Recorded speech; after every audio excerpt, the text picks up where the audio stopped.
Hello साथियों, नमस्कार। मैं टीम स्टार क्लासेस से आशीष तिवारी एक बार पुनः आप सभी लोगों का हार्दिक स्वागत करता हूं। साथियों, आज हम आपके सामने चट्टान के बारे में आपसे चर्चा करने के लिए पुनः उपस्थित हुए हैं। तो चलिए इसके बारे में अध्ययन करते हैं। तो चट्टान या शैल, चट्टान को हम अंग्रेजी भाषा में रॉक कहते हैं। क्लियर। अब देखते हैं इसके डिफिनेशन को। तो पृथ्वी की सतह के कठोर भाग को, पृथ्वी की सतह के कठोर भाग को हम चट्टान या शैल कहते हैं। तो इसकी डिफिनेशन को फिर से समझिए।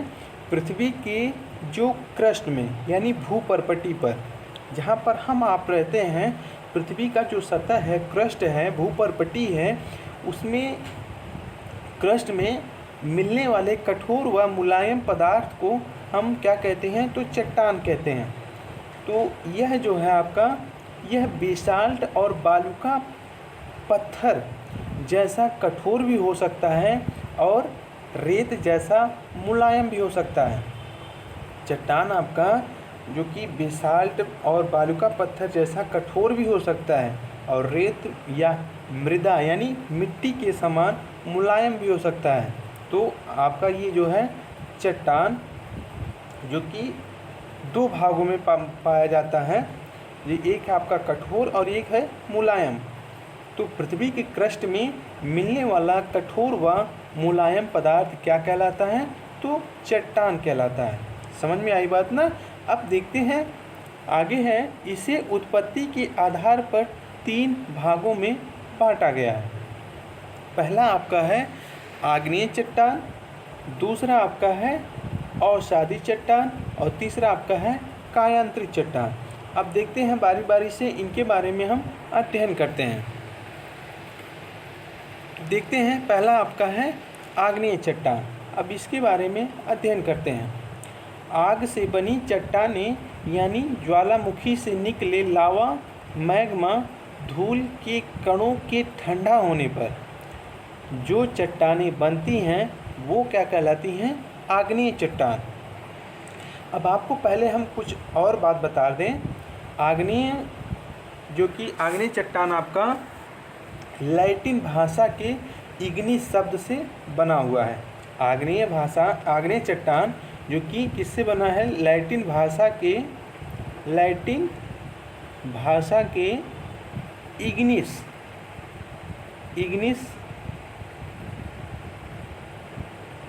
इग्निस शब्द से बना हुआ है और जिसका अर्थ क्या होता है? तो होता है आग यानी फायर। तो आग्नेय चट्टान लैटिन भाषा के इग्निस शब्द से बना हुआ है जिसका अर्थ होता है आग। समझ में आई बात ना? अब देखते हैं आगे, फिर से देखते हैं इसकी लाइनों को। आग से बनी चट्टानें यानी ज्वालामुखी से निकले लावा, मैग्मा एवं धूल के कणों के ठंडा होने पर जो चट्टानें बनती हैं वे आग्नेय चट्टानें कहलाती हैं। अब आगे देखते हैं, इन्हें प्राथमिक या मातृशैल भी कहा जाता है। इन्हें प्राथमिक या मातृशैल भी कहा जाता है। यानी आपसे प्रश्न करेगा कि आग्नेय चट्टान का दूसरा नाम क्या है या परिवर्तित नाम क्या है? तो प्राथमिक चट्टान या फिर मातृशैल भी कहा जाता है। तो ये चीज़ आप ध्यान में रखिएगा। क्लियर। और इसमें आपको बता दें कि आग्नेय चट्टान में यह जो है परतहीन होती है। आग्नेय चट्टान परतहीन चट्टान होती है तथा जीवाश्म भी नहीं पाए जाते। जीवाश्म आग्नेय चट्टान में नहीं पाए जाते तथा आग्नेय चट्टान क्या होती है? परतहीन होती है। समझ में आई बात ना? अब आगे देखते हैं, लोहा, निकिल, सोना, तांबा एवं जस्ता जैसे प्रमुख खनिज पदार्थ भी पाए जाते हैं। लोहा, निकिल, सोना, तांबा, जस्ता जैसे प्रमुख खनिज पदार्थ भी पाए जाते हैं। और किसमें पाए जाते हैं? तो आपके आग्नेय चट्टान में पाए जाते हैं। समझ में आई बात ना? अब देखते हैं आगे है आपका, आपको बता दें कि आग्नेय चट्टान को जो है सबसे संपन्न चट्टान मानी जाती है। क्योंकि यह आर्थिक रूप से बहुत ही महत्वपूर्ण चट्टान है। जैसे आपका इसमें से आपका लोहा, सोना, तांबा, ये सब चीज़ें किस में पाई जाती हैं? तो आग्नेय चट्टान में ही पाई जाती हैं। इसलिए इसे जो है आर्थिक रूप से संपन्न चट्टान माना गया। आग्नेय चट्टान को आर्थिक रूप से संपन्न चट्टान माना गया। इसमें लोहा, सोना, तांबा जो कि आपका पाया जाता है। क्लियर? अब आगे देखते हैं हम। आगे है आपका आग्नेय चट्टान के उदाहरण। अब इसमें देखते हैं कि कौन कौन से इसके प्रमुख उदाहरण हैं। पहला आपका है ग्रेनाइट, बेसाल्ट, पिग्माटाइट, बिटुमिनस आदि इसके प्रमुख उदाहरण हैं।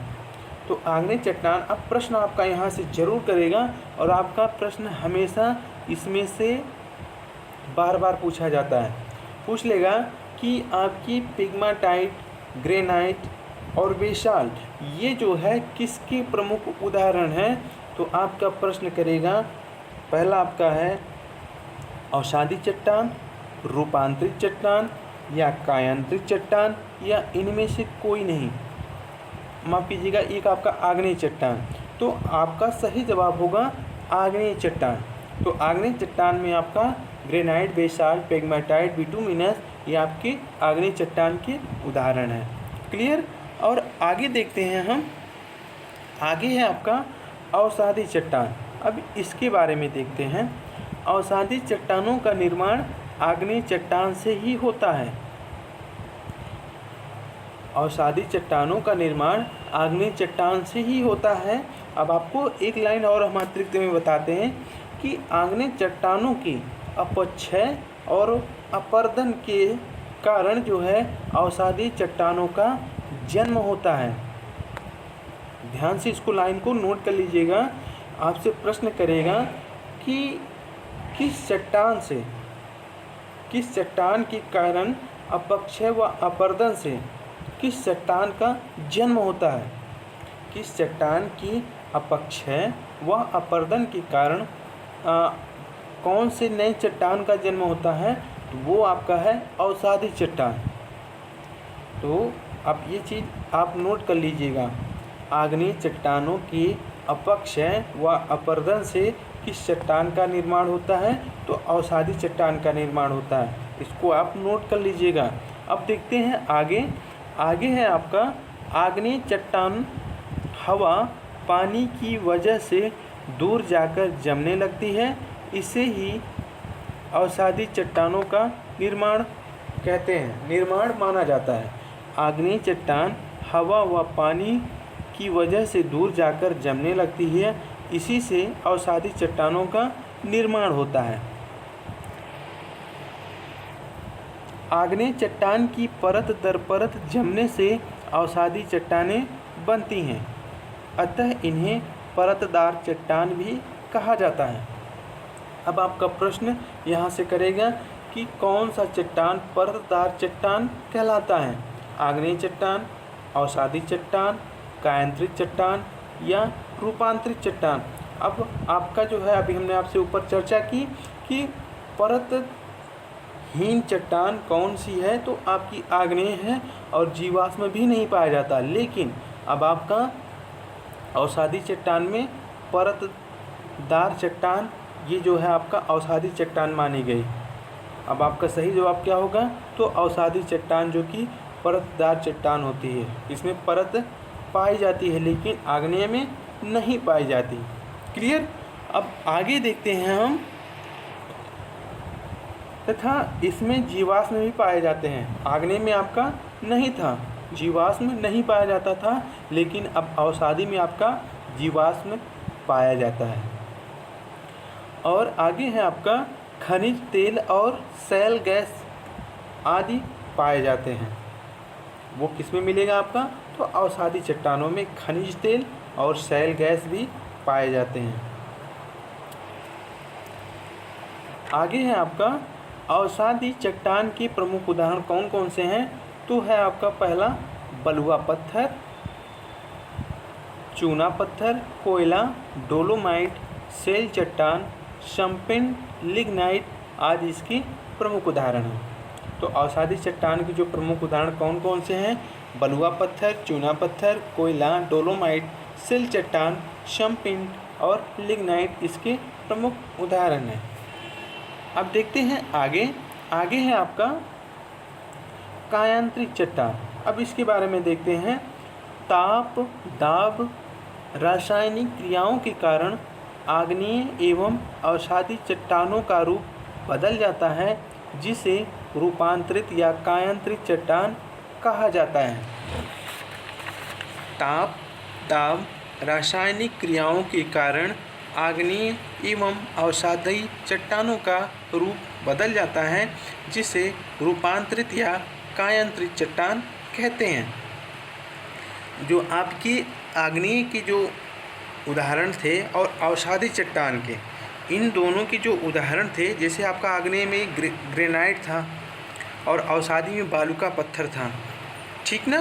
तो वो जो है जब उनमें ताप और दाब और रासायनिक क्रिया के कारण जो है जब उनके स्वरूप में परिवर्तन होता है, तो वो जो दूसरा स्वरूप धारण करते हैं वो किस स्वरूप में जाते हैं? तो रूपांतरित व कायांतरित चट्टान के स्वरूप में उनका जो है परिवर्तन होता है। अब देखते हैं कि आग्नेय के जो ताप दाब और रासायनिक क्रिया के द्वारा परिवर्तित होते हैं, जो उसके उदाहरण हमने आपको बताए थे, वो रासायनिक चट्टान में जब परिवर्तित होते हैं तो उनका नाम क्या हो जाता है, उसको हम आगे देखते हैं।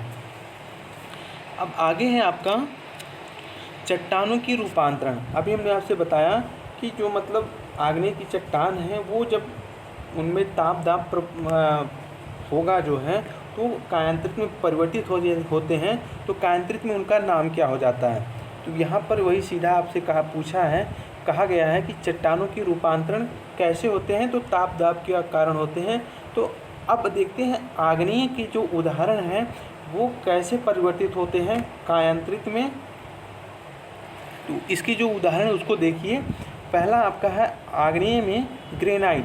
अब इस पर जब ताप दाब रासायनिक क्रिया होगी तो रूपांतरित में परिवर्तित होगा, यानी कायांतरित में। तो किस में जाएगा? ग्रेनाइट यदि जब पिघलेगा, इस पर ताप दाब बढ़ेगा तो वो जो है नीस में परिवर्तित हो जाएगा। अब आपको यहाँ से प्रश्न बनेंगे, इसको आप सही से समझिएगा।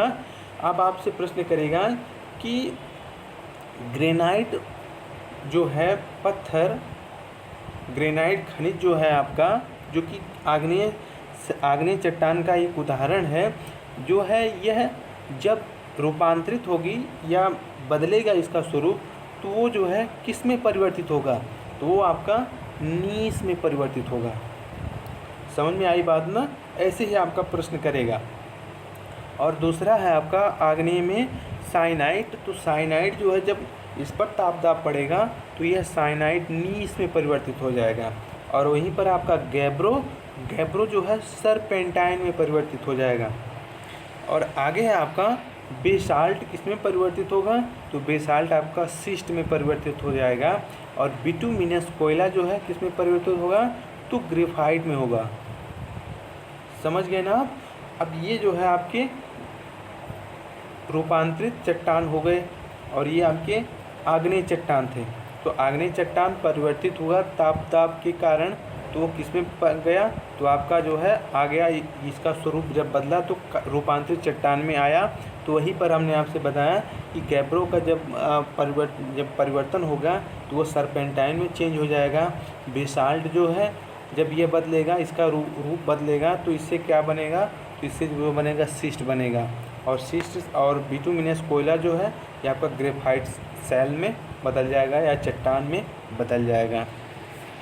अब आगे है आपका, अब देख लें यहाँ पर अवसादी और कायांतरित चट्टान।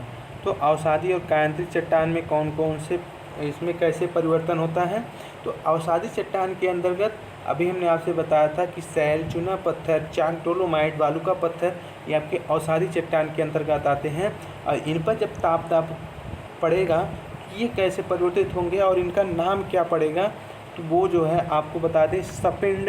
अभी हमने आपसे चर्चा की थी, अवसादी चट्टान का उदाहरण है संपिंड। तो वो किस में परिवर्तित होगा? तो संपिंड सिस्ट में परिवर्तित हो जाएगा। अवसादी चट्टान जो कि उदाहरण है आपका समपिंड, तो समपिंड पर जब ताप पड़ेगा तो वो कायांतरित में जब परिवर्तित होगा तो उसका क्या नाम होगा, तो समपिंड शिष्ट हो जाएगा। क्लियर। और आगे है आपका बलुआ पत्थर किस में परिवर्तित होगा, तो क्वार्टजाइट में हो जाएगा।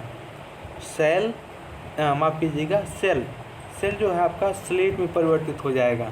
और वहीं पर आपका चूना पत्थर जो है किस में परिवर्तित होगा, तो संगमरमर में परिवर्तित हो जाएगा। और आगे है आपका लिग्नाइट कोयला, तो एंथ्रासाइट कोयला में परिवर्तित हो जाएगा। समझ गए आप ना। तो ये जो है आपके परिवर्तन कुछ इस प्रकार होते हैं। और आगे है आपका कायांतरित, तो ये आपका स्लेट जो है, कुछ स्लेट जो मतलब जो कि आपके अवसादी और आग्नेय से जो परिवर्तन हुआ था तो जो है कायांतरित में पहुंचा था। तो कायांतरित में स्लेट का जो है फिर परिवर्तन होता है तो वो फाइलाइट में पहुंच जाता है। मतलब कायांतरित में ही कायांतरण हो रहा है, कायांतरित चट्टान में ही रूपांतरण हो रहा है। तो कायांतरित चट्टान में जब रूपांतरण होगा तो स्लेट का होगा, स्लेट और फाइलाइट का होगा। तो ये जब चेंज हो रहे हैं तो ये स्लेट जो है फाइलाइट में बदल गया और फाइलाइट फिर चेंज होगा तो शिस्ट में बदल जाएगा। तो ये जो है कुछ चट्टानों को हमने आपसे चर्चा की कि उनका जो है कैसे परिवर्तन होता है। तो परिवर्तन आपका सिर्फ एक ही माध्यम है, ताप दाब रासायनिक क्रिया के द्वारा। तो चाहे वो आपका आग्नेय चट्टान हो या अवसादी चट्टान हो, उनका परिवर्तन किस में होगा, तो कायांतरित चट्टान में होगा, जो कि आपका तीसरा उदाहरण है, तीसरा भाग है कायांतरित चट्टान। पहला आपका आग्नेय था, दूसरा आपका अवसादी था, तीसरा कायांतरित था। तो उनके जो उदाहरण हैं मतलब आग्नेय और अवसादी के, इनके पर जब इनके चट्टानों पर जो प्रभाव पड़ रहा है वो जब परिवर्तित होंगे तो कायांतरित में उनका नाम क्या होगा, वो चीज़ यहाँ पे हमने आपसे चर्चा की। और यहाँ से आपके प्रश्न बार बार बने हैं। समझ में आई बात ना भैया। अब आपको जो है अगले भाग में हम पुनः आपसे मुलाकात करेंगे, फिर से उपस्थित होंगे। तो आज का वीडियो आपको कैसा लगा, अपना विचार हमें ज़रूर दीजिएगा और इस वीडियो को लाइक शेयर और सब्सक्राइब ज़रूर कीजिएगा। अब यहाँ पे आपसे हम सिर्फ लाइक शेयर और सब्सक्राइब आपसे हम मांग रहे हैं, तो इसको आप ज़रूर करिएगा। और बेल आइकन का जो है ये फिगर है, आपको हमने आपसे यहाँ पर आपसे बात की, इसके बारे में आपसे हम विनम्र निवेदन कर रहे हैं कि आप ज़रूर करिएगा। फिर मिलते हैं अगले भाग में। अपना ख्याल रखिएगा। Take care. जय हिंद, जय भारत।